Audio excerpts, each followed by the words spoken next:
Nicely done. And once we have the input in place, next I would want to focus on the categories.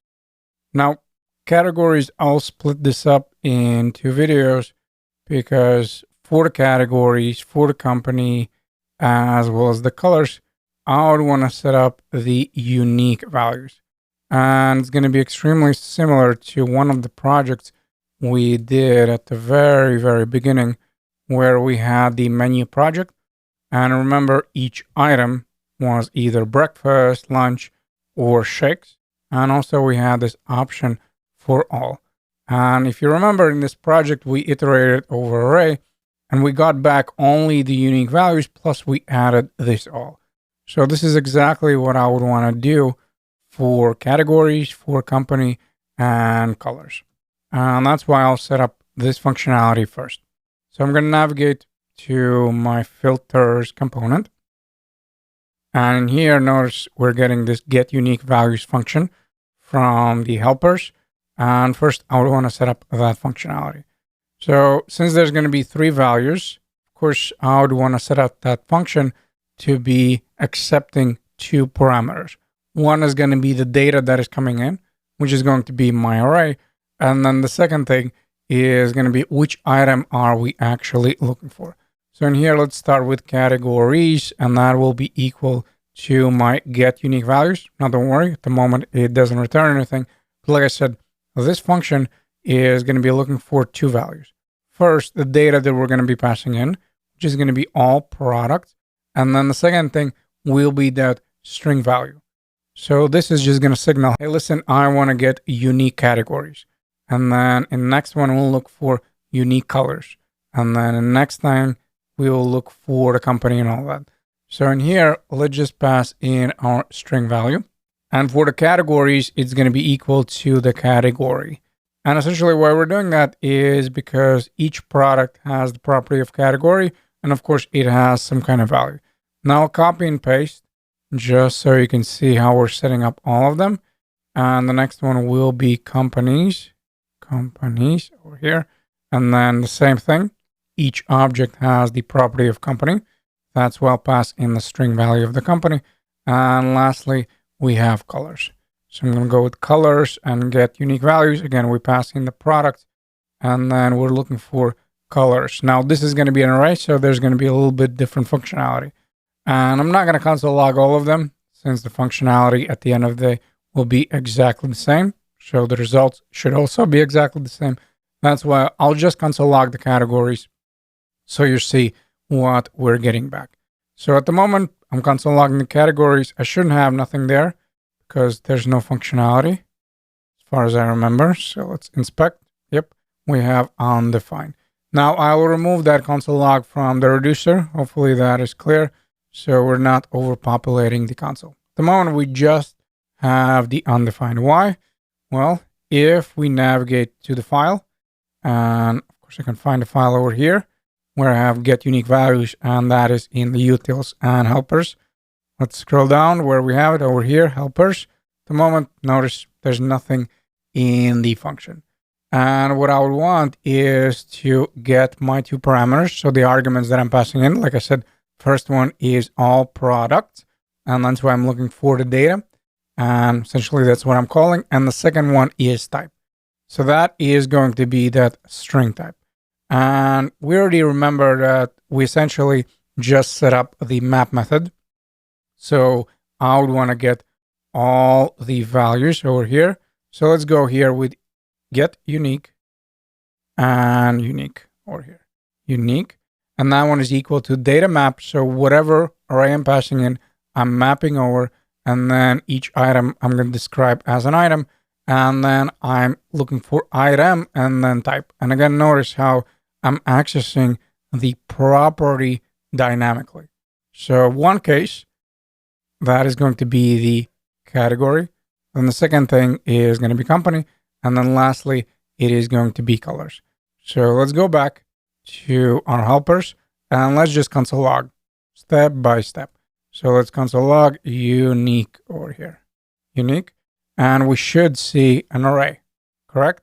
So at the moment it is undefined, but then eventually once we pass in our products. Notice now these are going to be all my categories, for example, and then these are going to be all my companies. And eventually there's also going to be for the colors, and this is where we'll have to do a little bit more work. But for time being, check it out. So these are going to be all my categories. Now the goal here was to do what? To get only the unique ones, correct? So again, what we could do is just use the set operator and pass in that unique, and then we'll spread it out and set it up in the new array. So now let's go here and let's say return. So from this function, what I would want to do is return a new array with a property of all, and then also dot dot dot. So I would want to spread it out the new set. So this is going to be the data type that gets me only the unique values. We'll pass it in over here. Again, if you need a refresher, please go back to that project that we worked on where I covered that in more detail. And also you can check it out, the JavaScript Nugget series where we cover that. And then in the console, I should see only the unique ones. So at the moment, nothing's happening. I'm just getting all, but then check it out.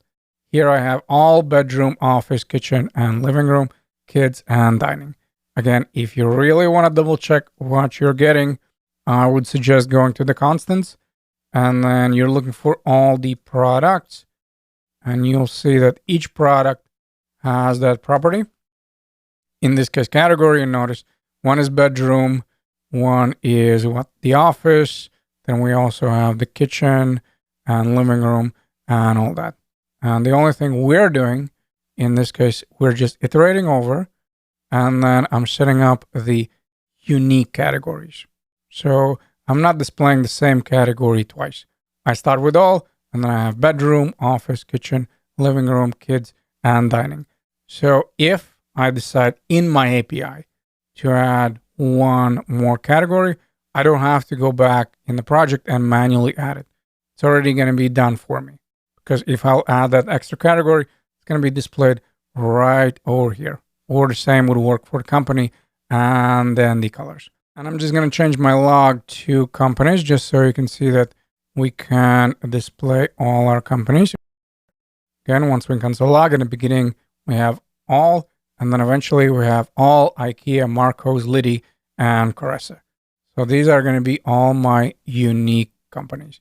Now, the difference between the projects is that in here, we only had one set of unique values, correct? The reason why I'm setting up the whole function and then passing in the string, because each time I would want to get that unique value that I'm passing in. So either that is category, company, or the colors. That's why in the actual filter, in the helpers, notice I'm passing in the data and I have the specific type. And each type I'm passing in that string, and then I'm saying, well, get me all of them. Get me all the possible categories. Get me all the possible categories as well as the colors. And lastly, now let's deal with colors, because of course, with colors, we'll have to do a little bit more work. Why? Well, because if I console log here the unique, you'll see that, of course, since colors is already an array, if we take a look at the API, notice colors is already an array. That's why when we're, of course, getting up those unique values, now we have array of arrays. And that's not what I would want. What I would want is to flatten them. And we'll do that by just checking if the type, if the string is actually equal to colors, then we'll run the flat method. So say if type is equal to colors. If that is the case, then I would want to flatten my unique. So say unique is equal to unique.flat. So that's just going to mean that we'll get that array instead of array of arrays. And now if I go back to the filters and if I console log the colors, you'll see that the functionality will be exactly the same. If we console log colors, again, in the beginning, it's going to be all. And then we have nice array of only the unique colors. Hopefully that makes sense. Again, if you need a refresher, you already know where to go and look for more info. But at this point, we should have these nice unique categories, unique colors, as well as the companies. And now, of course, we can proceed and start displaying them in the filters component.